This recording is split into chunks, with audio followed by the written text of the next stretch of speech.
Olá, meus queridos alunos. Hoje nós teremos mais uma aula de Geografia do grupo 3 e falaremos sobre interações, a cidade, o campo e as redes urbanas. Rede urbana. O que é rede urbana? É a ligação entre duas ou mais áreas urbanizadas. Essa interligação se estabelece principalmente por meio da infraestrutura de transporte e de comunicação. Além disso, uma rede urbana é formada de cidades que apresentam uma relação de dependência entre elas, de acordo com as funções que desempenham e a influência que exercem umas sobre as outras. A rede urbana. Cidades que têm relações comerciais, culturais, financeiras, industriais, políticas entre si e que geralmente estão sob o comando de uma cidade com maior desenvolvimento econômico. Então, nós temos aí a metrópole global, temos a metrópole nacional, né? Então, ela tem influência sobre a metrópole regional. A metrópole regional tem sobre o centro regional. E o centro regional tem sobre a cidade local e a cidade local sobre uma vila. Então, sempre tem uma que é maior que você, né? Não você em termos, né, em termos de cidade, tá? Que você não está falando. É justamente a relação entre essas cidades que gera uma rede urbana. Essa relação está fundamentada em trocas comerciais, políticas, sociais e culturais. Então, é uma troca. Isso é muito importante entre uma cidade que está fundamentada ali nessas trocas. Isso é uma maneira muito importante. Por quê? Porque as cidades, elas, mesmo na parte de comércio, de política, a parte social, a parte cultural, tudo isso é muito importante numa cidade, né? Então existe essa troca. E a formação de uma rede urbana e as relações criadas dentro dela variam conforme o grau de urbanização e a infraestrutura existente de comunicação e de transporte. Então, quando uma cidade ela tem essa parte de urbanização, infraestrutura, muito, como se diz, muito bem formada. E é uma cidade que flui, uma cidade que é uma cidade boa, uma cidade que tem essa infraestrutura. As pessoas gostam e querem sempre uma cidade assim. Igual o caso de São Paulo, né? Foi crescendo desordenadamente, as pessoas começaram a chegar do Nordeste, outros locais, né? Então ela foi crescendo assim desordenadamente, porque aí não tinha, até hoje, né? Não tem saneamento em muitos lugares, saneamento básico. Então assim a cidade começa a crescer, mas não tem aquela estrutura, aquela infraestrutura. O que as pessoas fazem quando chegam nessas cidades? Não tem lugar para morar, começa a fazer barracos, favela, começa a morar embaixo da ponte, faz um barraco ali. Então, isso aí é uma vida que realmente não é digna, né? Mas o governo não teve essa. Não foi coordenado tudo isso. Então, o governo, é lógico que ele perdeu o rumo das coisas e foi crescendo assim, cresceu demais. Vamos falar de São Paulo, né? Então, cresceu desordenadamente, então, logicamente, não tem essa infraestrutura que deveria ter para ajudar a população, né, para que as coisas fluíssem bem. Em virtude da variação da oferta de serviços, negócios, mercadorias, infraestruturas e potencial econômico, as cidades de uma rede urbana constituem-se em uma espécie de hierarquia, na qual uma cidade é mais ou menos atrativa dependendo do papel que ela exerce, né? Ela é muito atrativa quando ela tem muitas coisas interessantes, muito emprego, saúde, escola, né? Às vezes as pessoas veem isso em São Paulo e vão para lá assim, né, sem saber, sem ter aquela estrutura e se dão muito mal, né? Porque o governo não tem não consegue organizar para fazer tudo fluir bem, sendo que já perdeu o controle há muitos anos. Assim, uma grande cidade, por exemplo, que possui setores de serviço, saúde, transporte, educação, etc., mais bem desenvolvidos, né, que melhor desenvolvidos, vamos falar assim, uma grande oferta de trabalho, que tem opções de lazer e mercado consumidor, apresenta uma capacidade de atração maior do que uma cidade pequena que ainda é bastante dependente do meio rural. Então, São Paulo, as pessoas têm um sonho de ir para São Paulo, melhorar de vida, não por conta assim de ser uma cidade que tem transporte, tem saúde, tem educação, mas não tem para todos, né? Não é tão organizado. Mas as pessoas preferem ir para São Paulo do que, por exemplo, ir para uma cidade que ainda depende muito do meio rural. Como visto, a população no Brasil concentra-se principalmente nas áreas urbanas e gera nessas cidades um elevado número de habitantes. A necessidade de desenvolvimento tecnológico e de infraestrutura. Isso foi observado no Brasil após a década de 1960 e tem relação muito grande com as modificações na forma de realizar também as atividades do meio rural. E parte significativa da população dos estados, geralmente as capitais brasileiras, recebem a maior parte dos investimentos em infraestrutura, o que reproduz a lógica de centralização.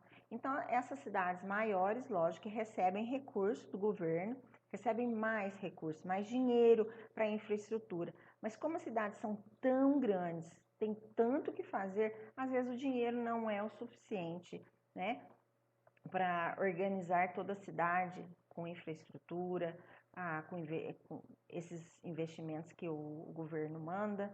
Às vezes não é o suficiente para melhorar toda a cidade, às vezes melhora parte da cidade. Região Centro-Oeste e ampliação da rede urbana brasileira. Até a década de 1960, a região Centro-Oeste do Brasil estava praticamente isolada da rede urbana, sendo muito difícil acessar seu território. No entanto, com a construção de Brasília, a transferência da capital nacional do Rio de Janeiro, que era no Rio de Janeiro, para o Planalto Central, produziu em longo prazo, o efeito esperado. Então, primeiro era ali no Rio de Janeiro, passou para o Planalto Central. Aí nós temos a construção de Brasília, uma das primeiras fotos, né? Tem as anteriores que não estava ainda assim, estava no início da construção. Eu preferi colocar essa que já dá uma ideia de como que é a Brasília nos dias atuais, né? A construção de Brasília. A construção de uma capital planejada no centro geográfico do Brasil tinha como objetivo aumentar a ocupação das regiões no interior do país. No interior do país não tinha muitas pessoas que queriam ir para lá, né? Então fizeram a construção da capital com o intuito de que pessoas vissem toda aquela movimentação e tivessem vontade de ir, né, para o centro do país, para a parte central. Para isso, além da cidade de Brasília, construiu-se uma rede de rodovias ligando a nova capital às demais regiões. E não foram somente as redes viárias que se interiorizaram. A construção da capital atraiu muitos trabalhadores de outras regiões que, após o término do projeto, por lá permaneceram e fundaram as cidades que hoje formam uma rede urbana com a cidade de Brasília.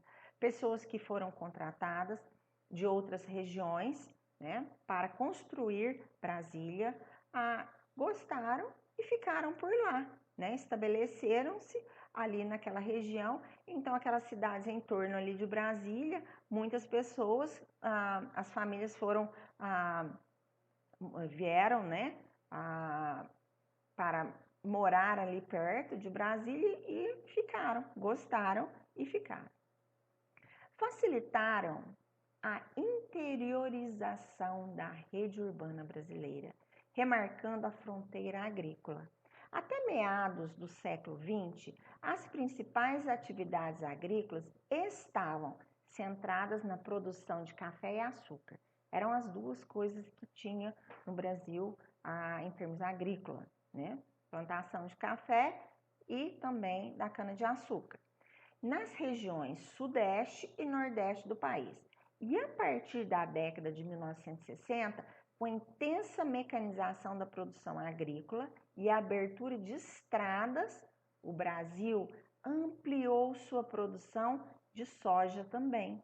E as atividades agrícolas expandiu-se para outros territórios, em especial os estados do Centro-Oeste.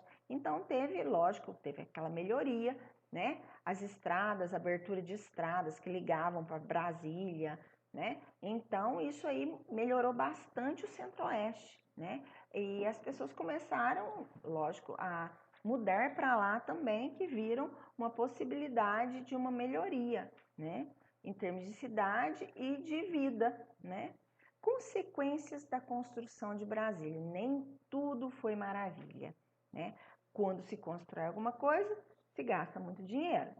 E vamos observar aqui as consequências que tiveram a construção de Brasília. Dando prioridade para a construção dessa nova capital, obras importantes no restante do país foram paralisadas. Pararam todas as obras para pegar o dinheiro e investir todo em Brasília. Ainda assim, a verba, quer dizer, o dinheiro que eles tinham planejado construir Brasília, tinha acabado. Antes da conclusão da obra, antes de terminar a obra de Brasília, o que aconteceu? O dinheiro acabou. E não se conseguiu empréstimo internacional. Nenhum país,